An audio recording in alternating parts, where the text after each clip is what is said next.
Welcome, everybody, to the Bellefonte Borough Council work session. No council action will be taken. No making of motions or approvals is taken during the work session. We'll start out with a trivia question from Vice President Barbara Dan. Okay, tonight's category is entertainment. Who was the first woman who was inducted into the Rock and Roll Hall of Fame? Good guess. No. Another good guess. It's rock and roll, so it's a singer. Anybody else? Female singers?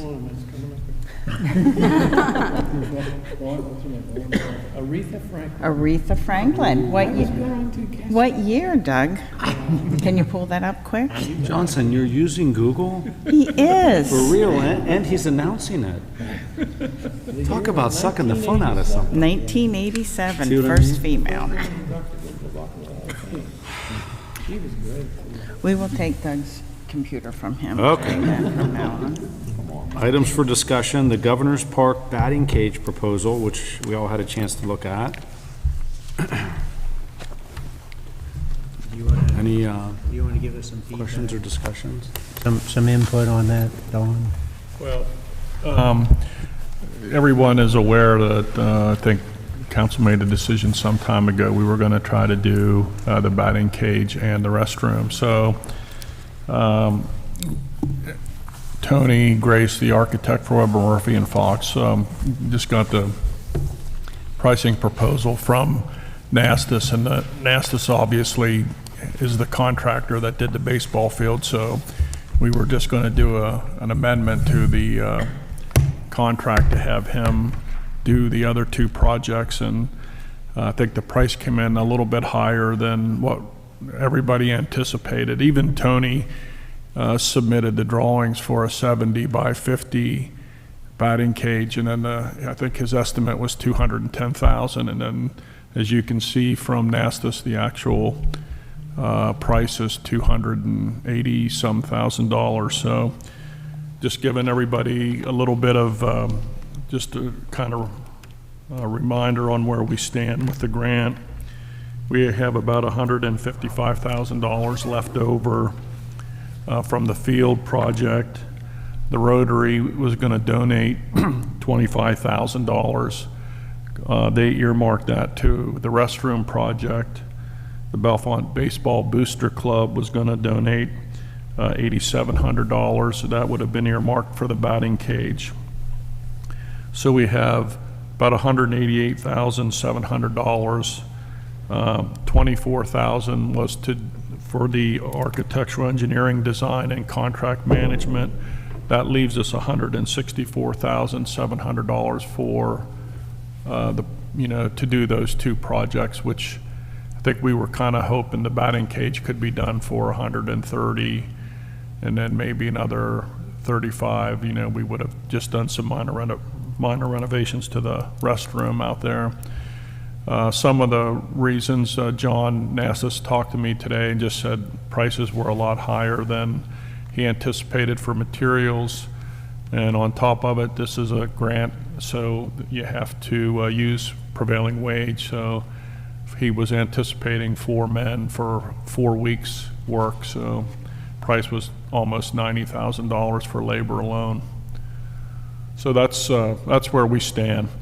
So that kind of looking for some direction on council and the mayor on what we should do.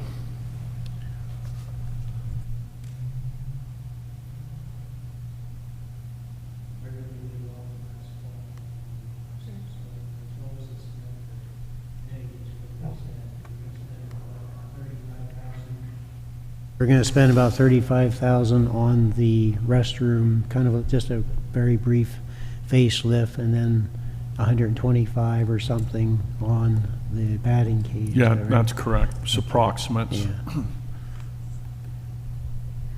My personal thoughts is I know that the money is supposedly, majority is supposed to go for the batting cages, but our discussion last fall was that we need to make sure that the public has decent access, and so I want to make sure that we keep the $35,000 for the restrooms. I'm not sure how to to make up the difference.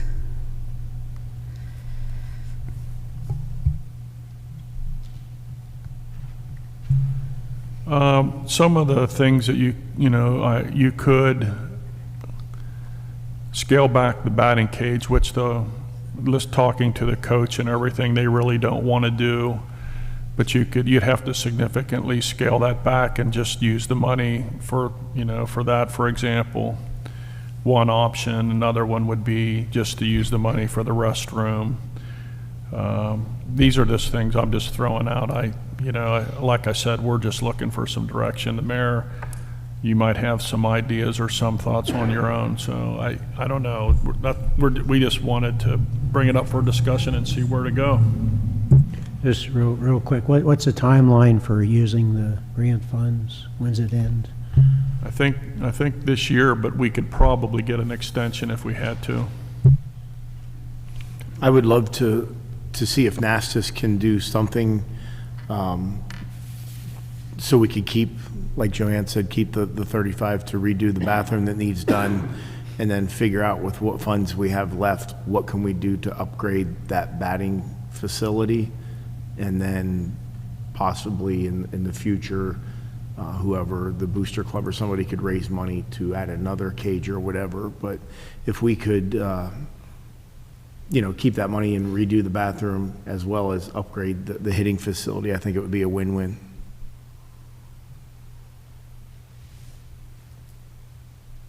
Is there any possibility of getting money from anywhere else? Like, could we hit up any of our local senators or anything to see if we could squeak any more money out for that project?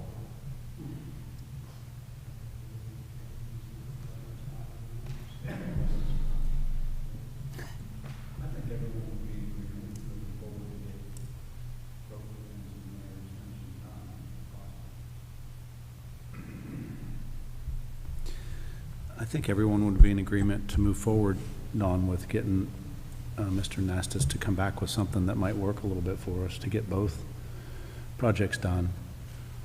I think we all want to see them both done, and we wish we could come up with the money to have them both done to the degree that we'd like them done. So would that be the next step, to try and see if he could? I see you're punching the numbers there. Yeah. I was just running some quick numbers.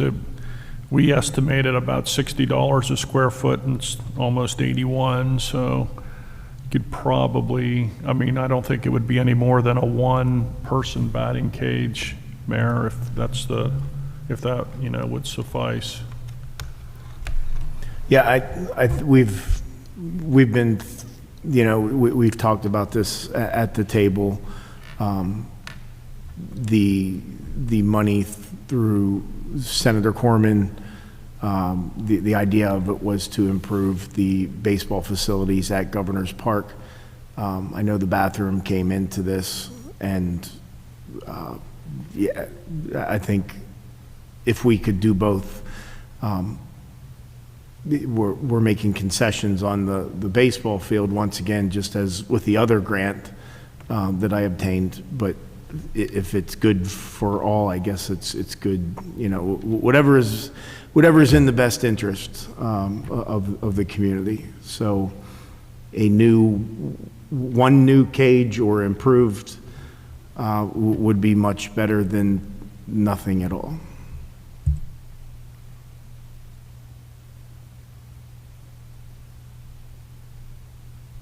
Okay, if you take out the restroom altogether, you could build a cage for about $139,000.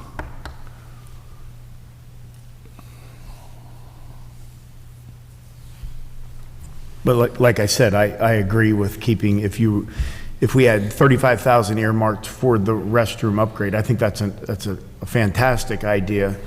At this point, to nobody's fault, it looks like this project is going to be a summer project. Is there a chance that the prices or the labor through NASTIS would come down and we could still get the batting cage renovated somehow like they wanted in the first place?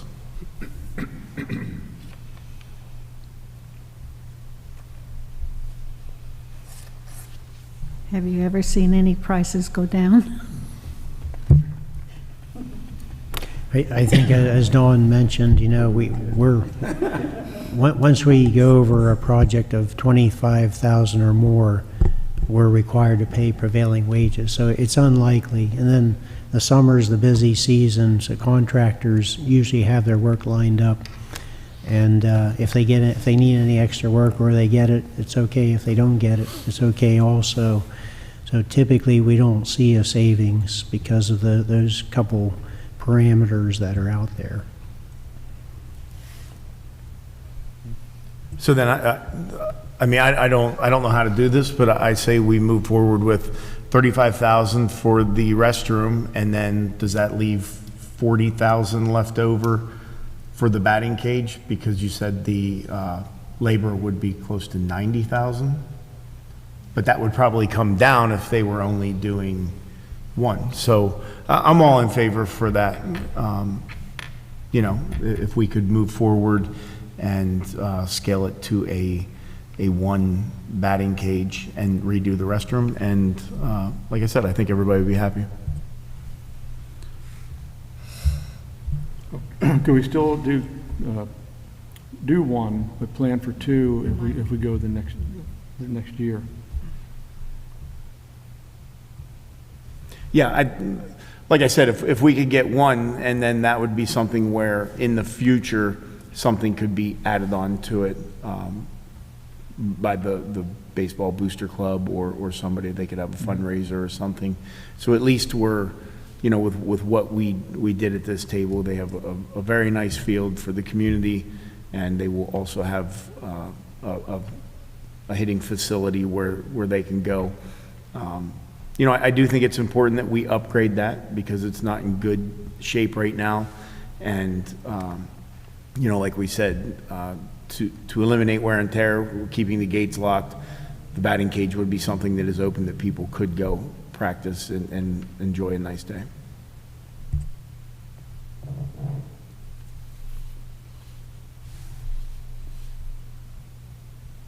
Any other comments relative to this? Sounds like we want to move forward with this. We don't want to miss out on getting it, like you said, Ralph, with the busy season coming up with the contractors. We'd like to get them signed up and, you know, get both of them done. And of course, we'd like to continue to upgrade that baseball facility in years to come. So I think it's important to probably get back with them and make sure we get on the books so that we can get this done this spring or before summer, maybe. Yeah, we can do that. I mean, this will require we'll have to go back to the architect for a redesign so we can give the drawings to building code for a permit. Does that redesign work more fee? Yeah, probably costs a little more. Every time you go back, there's a charge.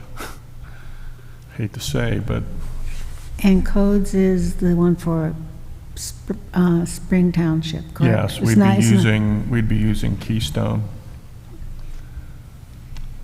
Is there a way, and I'm just thinking outside the box, I know you went and visited Du Bois and their cage. It doesn't have to be a replica of theirs. Is there any way to build two new batting cages without a roof and lights and without electric, so at least they can have two nice batting cages to use, even though it's not, you know, everything that we initially looked at and wanted? Well, I would just say, Mary, you can request or ask for anything that you want. I mean, you know, you go back to the architect and, you know, you tell them design it without roofs and this and that, and they'll design it any way we want, and then we give it to, you know, the contractor to give us a price. So, I mean, we can certainly, we could go back to John and just see, you know, ask him what he can do for us with the money we have before we really go back to the architect, save us some time. My thought for safety and all is it would be nice to have the roof, even if we have to reduce it to one side, because I think if you're outside and you're batting and they're getting to a thunderstorm, at least you could be sheltered and you could still practice while you're under a roof. I thought that was just a net. Isn't the roof just a net? No, this was, Okay. no, this was going to have a physical roof and lights and everything. Yeah, I'm at this point, I'm indifferent. I would just like to get something,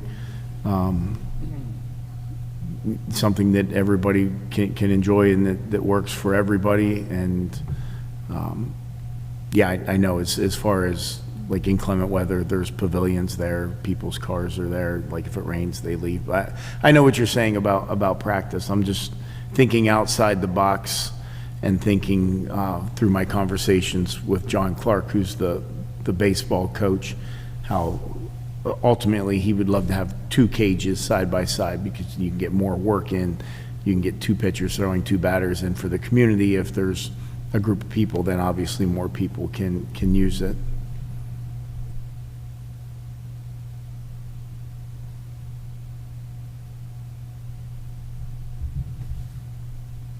Anyone else? I think the agreement here is that we would like to get both of them improved the best that we can with the money that we have.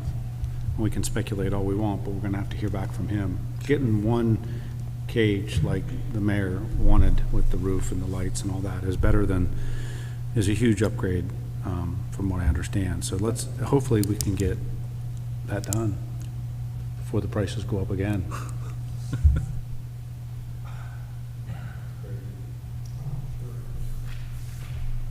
Well, that's the only topic we have for discussion. We could bring up another topic, Kent, that is council, I think some time ago on our action items or discussed about us putting up a light in Mazzolo Park. So Matt called West Penn Power, got a price on that. There is no transformer over there, so to put a light in would require a transformer, and the cost of putting that light over there would be $5,500. I know this is catching everyone off guard, but we wanted to come back to you. It's one of our action items, and the question is should we pursue it at, $5,500? The other option, we can do it probably for a few $1,000s less. And granted, we didn't budget for this, but we could do it for a few $1,000 less by putting up our own pole and using the power from the light that's currently over there.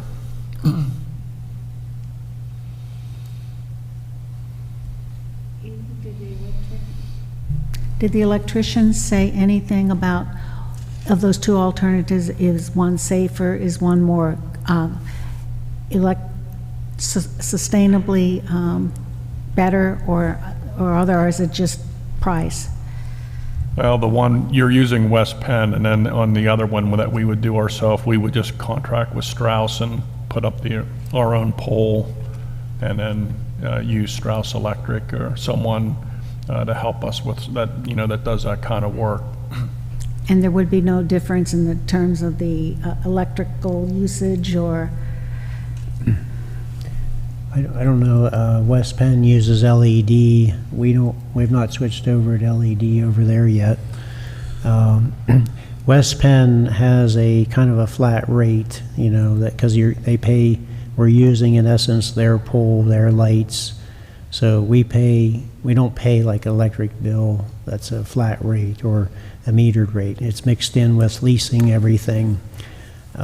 So the long-term cost probably would be less if we did it ourselves. I don't know if it would be brighter or better, but long-term, if we had it through our meter, we're not paying anything extra to have that set up that way.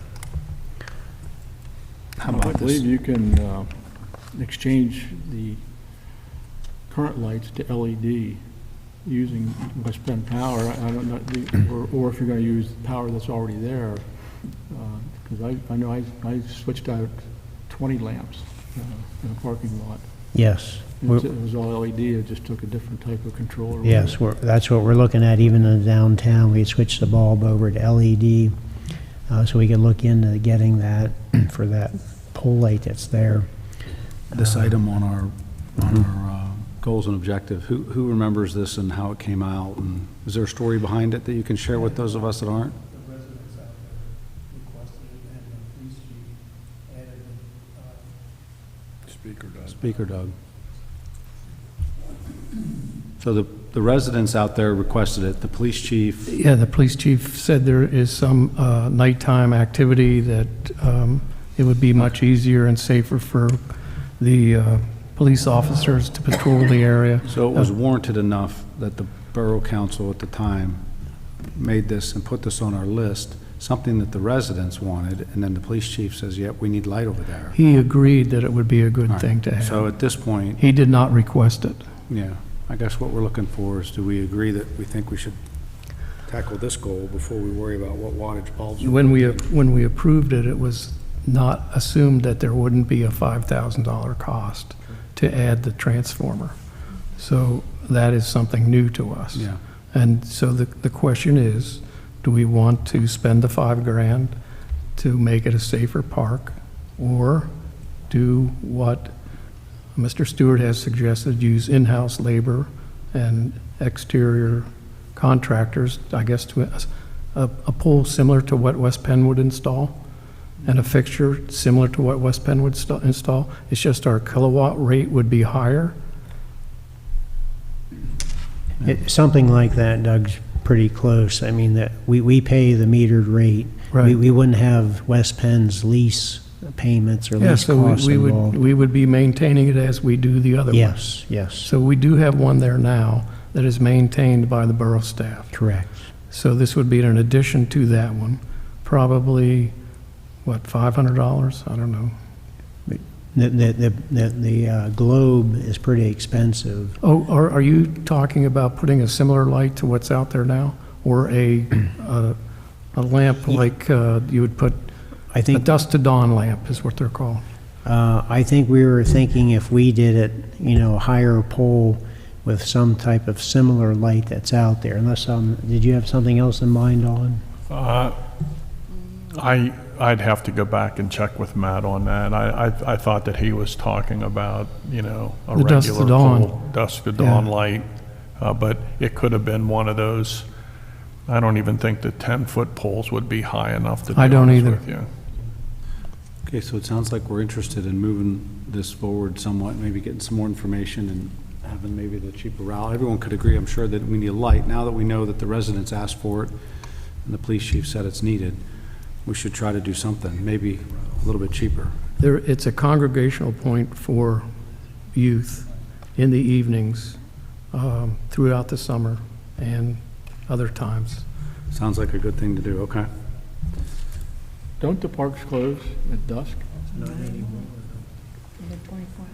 Yeah, I think we changed that.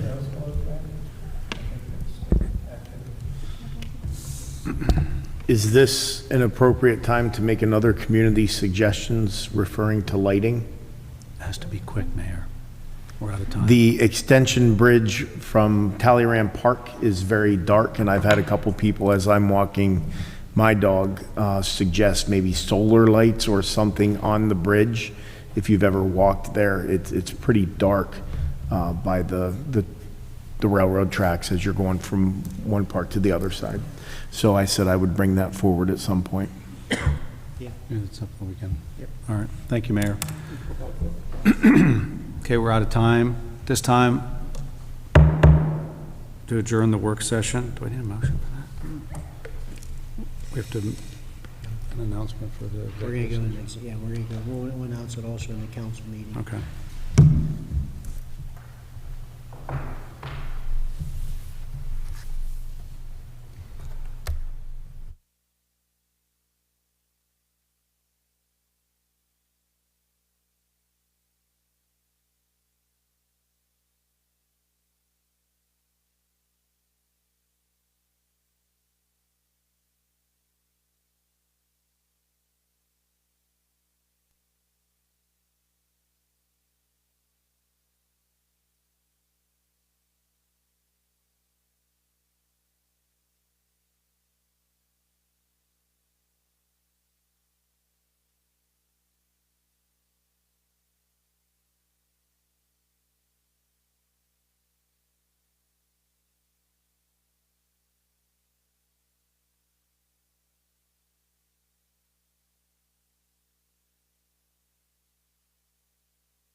I'd like to call the Bellefonte Borough Council meeting to order. Roll call, please. Oh, yeah, Pledge of Allegiance. I'm sorry. Start with the Pledge of Allegiance. I pledge allegiance To the flag of the United States of America, and to the republic for which it stands, one nation, under God, indivisible, with liberty and justice for all. Thank you. Now we'll take roll call. Okay. Mr. Bernier, Here.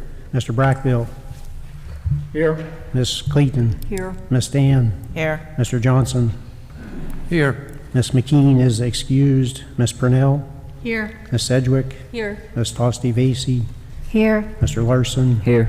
Mayor Johnson. Here. Thank you, Mr. Stewart. First thing here is additions to the council meeting agenda. Does anybody have anything they'd like to add to tonight's agenda? We can take a vote to add an action item if one is agreed upon. All right, seeing none. Next is the public comment section of our meeting. Anyone here tonight would like to make a public comment? We ask that you state your name, come to the podium, and we give you 3 minutes to speak. Anybody on council, if there's nobody in the audience. Yes, sir, come on right up to the podium there. You had to wait all the way through our work session. My name's Joseph Bogus. I currently live in Pleasant Gap, where I've lived for almost 11 years. I'm considering moving here if CAT is available. They're saying your microphone, if you could. Stop. Better? They can't hear. Okay. You need to push the button on the base of the microphone. Where it says push? Yeah, my name's Joseph Bogus. I live in Pleasant Gap. I've lived there for 11 years. I'm thinking about moving here, depending on the CATA situation. But I do favor CATA, and I favor bringing back the buses. The buses were always punctual. You could plan your day around them. They were clean, and the drivers were professional drivers who were trained to deal with people, all types of people, especially the disabled. I feel that CATA gets money from the government, and incumbent upon them is to have drivers who can accommodate the disabled. Currently, they can't. Recently, when CATA Go started, it was a great thing. You'd wait 10 minutes for a ride. Last week, it took me 3.5 hours to go from Pleasant Gap to Walmart to get a prescription and come back. I stood there in the cold for 2.5 hours. Their drivers, I'll be 74 years old. Some of their drivers are older than me. One man told me he couldn't handle the stress. He wasn't trained for it. Another man got lost. He was 81 years old. None of the bus drivers were like this. They were professionals. They were trained. I would differentiate between CATA Go and CATA Ride. The CATA Ride drivers are trained, and they're more capable. They seem to be more professional. They know how to handle people with disabilities, etc. But if CATA Go is going to be public transportation and they get federal dollars, I think they should be trained to accommodate people that are disabled. Some of the people that I saw recently on the CATA,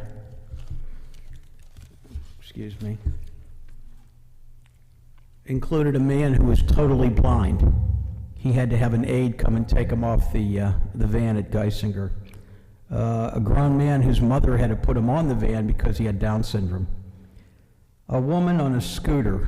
I don't know that she'll ever get out of that scooter. She was on her way to work at Penn State, I believe. And then there was a woman that got on here in Bellefonte who said she recently had a stroke. And she couldn't remember where she was going. And this totally befuddled the driver. That was on CATA Go. He didn't know what to do. My 10-minute ride ended up being over a half hour. Now, my point is, I do want public transportation. It worked before with the buses, but you should be aware, before you go contracting with them, they're not getting it done. They're just not doing their job. They've pushed it off on a private company, and the private company's basically there, I feel, to make money. I don't know that they're there to accommodate many of the people that need it most. I don't feel that they are.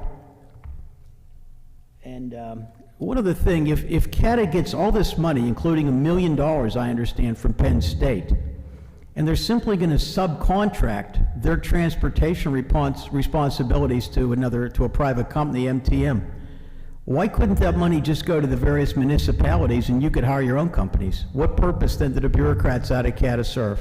I think all these questions need to be answered, but I do support, I would absolutely support bringing the buses back, and if they do, I'll probably move here. Thank you very much.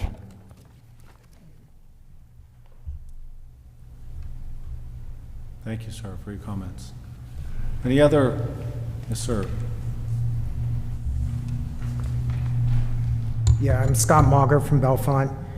I'd like to thank Borough Council for voting against Harb's recommendation for the denial of the renovations that were done to 2 homes within the historical district. And I'm referring to the February 5th meeting in which the recommended denials were on the agenda. I understand that both homes are in the historical district, but one home isn't considered historical since it was built after 1950. At least both homeowners were doing renovations to upgrade their homes. I'd like to know if Harb contacts homeowners that are in the historical district whose homes are in disrepair. I can think of 2 abandoned homes on Lynn Street that need major work done to them, and one of those has an outbuilding that is a safety hazard. And then you have the Jewel in the center of town, the Kreider Exchange, that looks awful.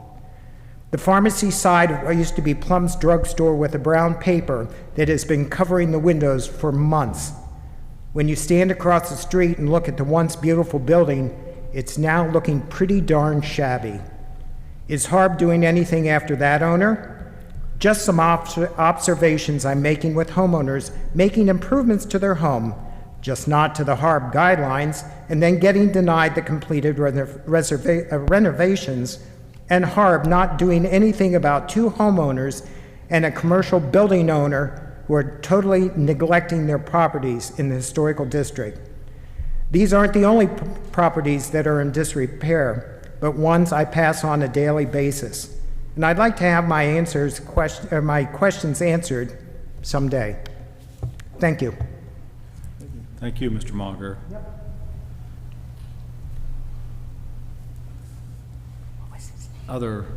Others in the audience or on Borough Council that want to make a comment?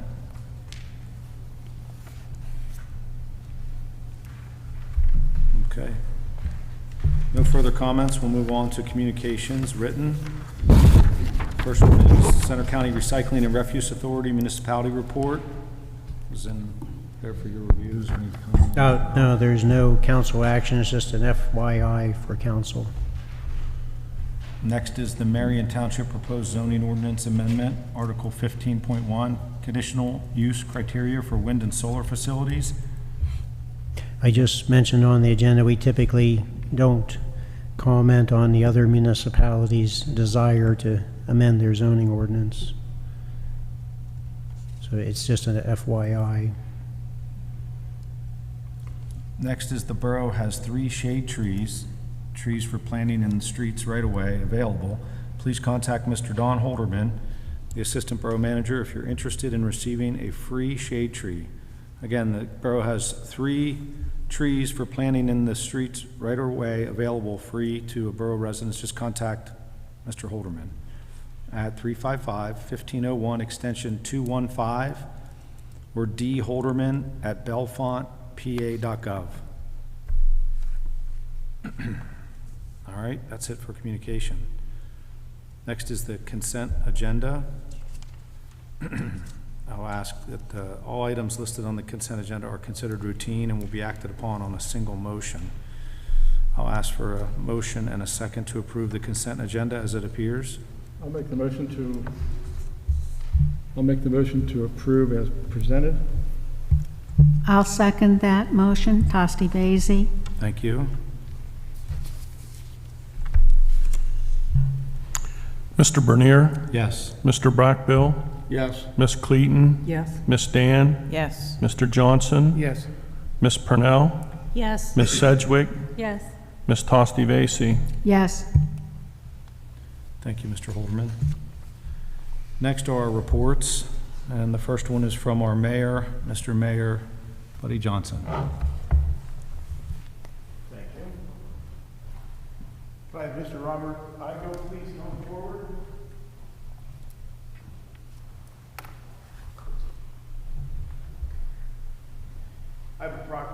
I have a proclamation for Officer Igo.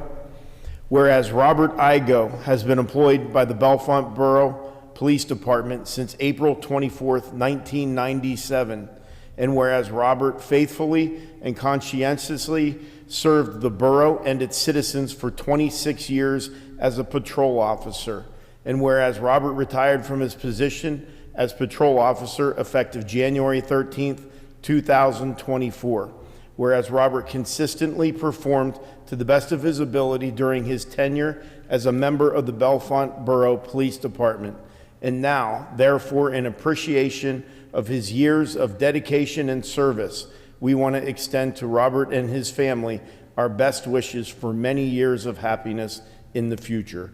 I do hereby set my hand and seal this 4th day of March 2024.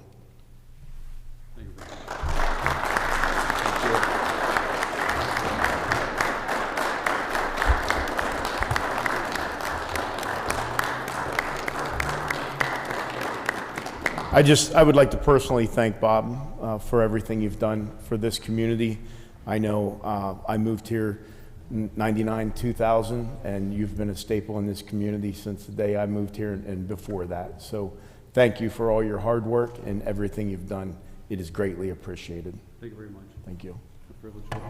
Thank you. Thank you. Thanks, Bob.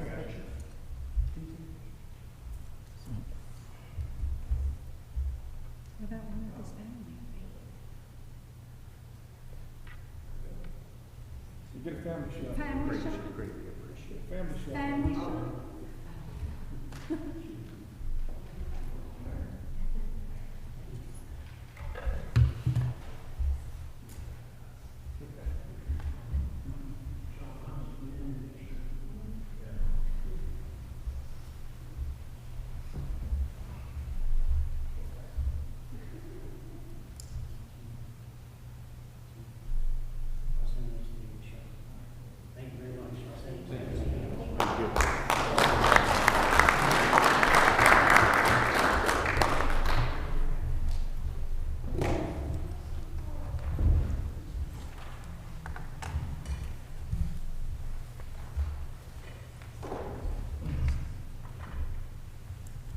Next is a report from our newest member of council, junior council member, Mr. Larson. Thank you. Today's report is a little short. Nothing's been really interesting at the high school, so. But currently the school is operating on a normal schedule, and we're about halfway through the 3rd quarter. In the last week, we've been scheduling classes for next year, so that's a bit fun. It's kind of worrisome, but it's my senior year, so it's a lot of stress. So, and then in the last month, the high school hosted Rachel's Challenge, which is, if you guys don't know, it's like a great program, and it challenges students and like teens to pass on kindness to everyone. And it's inspired by Rachel Joy Scott, who was the first student to be killed in a school shooting at Columbine. So it just urges everybody to pass on kindness and just be helpful to everyone. And then the class of 2025 is planning their underclassmen prom, and National Honor Society is beginning their planning for next year as well, and spring sports have begun. So that's everything. Your reports are great, Mr. Larson. Keep it up. Yeah, thank you. Yeah, thank you. We like hearing that. Yep. Next is the Office of Community Affairs. Ms. Thompson isn't here, but There's no action items, there's just a couple updates on meetings that are coming up. the next HARB meeting is March 12th. No, that's canceled. So the next actual meeting is March 26th at 8:30 a.m. That's the next HARB meeting, March 26th, 8:30 a.m.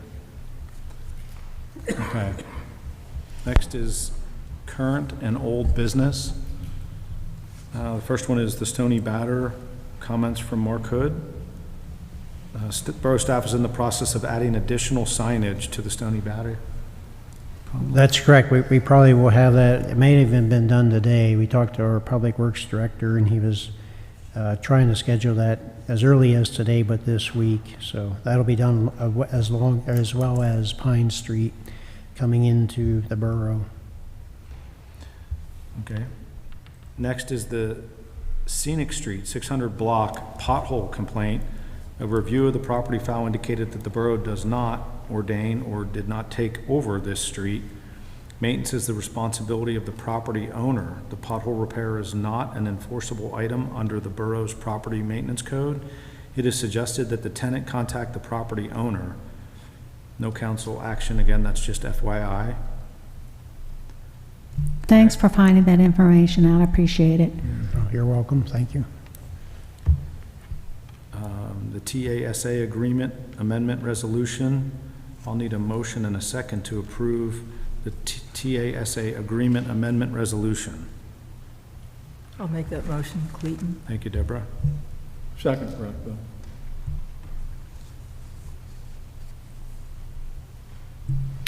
Mr. Bernier? Yes. Mr. Brackbill? Yes. Ms. Clayton? Yes. Ms. Dan? Yes. Mr. Johnson? Yes.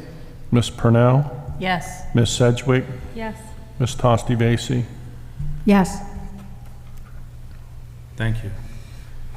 Next is the Community Development Block Grant, CDBG, Amendment 1 to Sub-Recipient Agreement dated June 21st, 2022 for fiscal year 2020, Streetscape Safety Improvement Project. I need a motion and a second to approve the amendment to the Sub-Recipient Agreement for fiscal year 2020. So moved, Brackbill. I'll second it, Clayton. Thank you.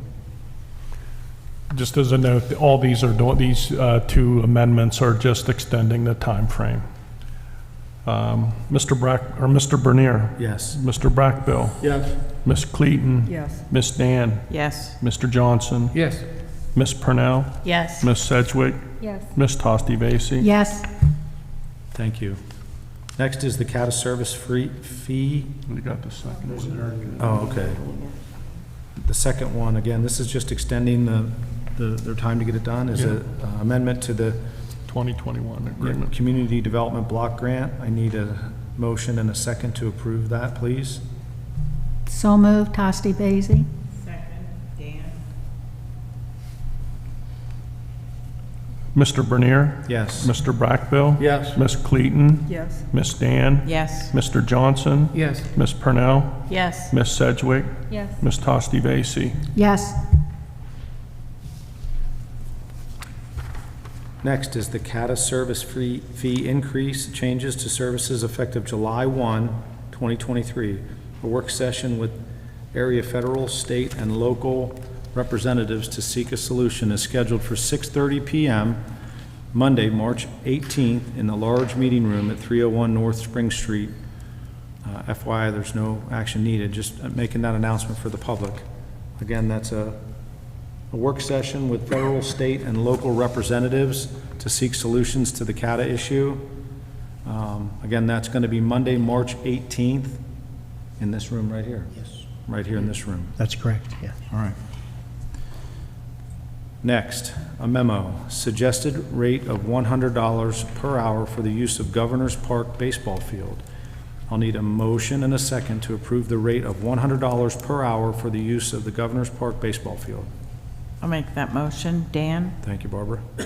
I'll second it, Clayton. Thank you, Deborah.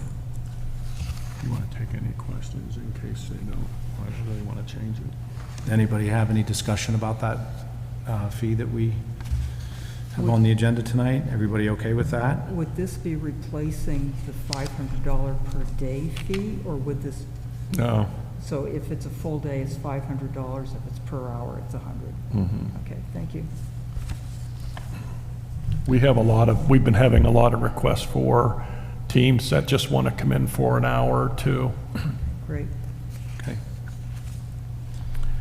Mr. Bernier? Yes. Mr. Brackbill? Yes. Ms. Clayton? Yes. Ms. Dan? Yes. Mr. Johnson? Yes. Ms. Purnell? Yes. Ms. Sedgwick? Yes. Ms. Tosti Vasey? Yes. Thank you. Next is the new business. J.C. Orr and Sons Incorporated, certificate for payment application number 5 and number 7 for the Armory property project. A motion and a second to remit payment to J.C. Orr and Sons Incorporated for the Armory project payment application number 5 and 7. So moved, Brockville? Second, Tosti Vasey. Discussion about that? Everything's going good? Just a real quick comment for transparency for the public. That payment amount is $50,389.52. For number 5, for number 7, it's $113,620. Oh, I thought this was just this payment for this particular one. It's a two separate pay-apps, Joanne, 5 okay. and 7. Yeah. Okay. Other comment? Okay, Mr. Bernier? Yes. Mr. Brackbill? Yes. Ms. Cleaton? Yes. Ms. Dan? Yes. Mr. Johnson? Yes. Ms. Purnell? Yes. Ms. Sedgwick? Yes. Ms. Tosti Vasey? Yes. Thank you. Next is a long-awaited project here, the John Clark Excavating Certificate for Payment Number 2 for the Parkview Heights Stormwater Management Project. I need a motion and a second to pay this gentleman for the work he's been doing at the Parkview Heights Stormwater Management Project. I'll make that motion, Dan. I'll second it, Clayton. Thank you. Okay, just so for public transparency, the pay app is for $37,403.95. Mr. Bernier? Yes. Mr. Brackbill? Yes. Ms. Cleaton? Yes. Ms. Dan? Yes. Mr. Johnson? Yes. Ms. Purnell? Yes. Ms. Sedgwick? Yes. Ms. Tosti Vasey? Yes. Thank you. Next is our PSAB voting delegate and alternate voting delegate for June 2024 conference. I need a motion and a second to appoint Barbara Dan as our voting delegate and Joanna Sedgwick as an alternate voting delegate for this year's PSAB conference in June. I'll make that motion, Johnson. I'll second it for now. I beat you. Rita? We'll give it to Purnell.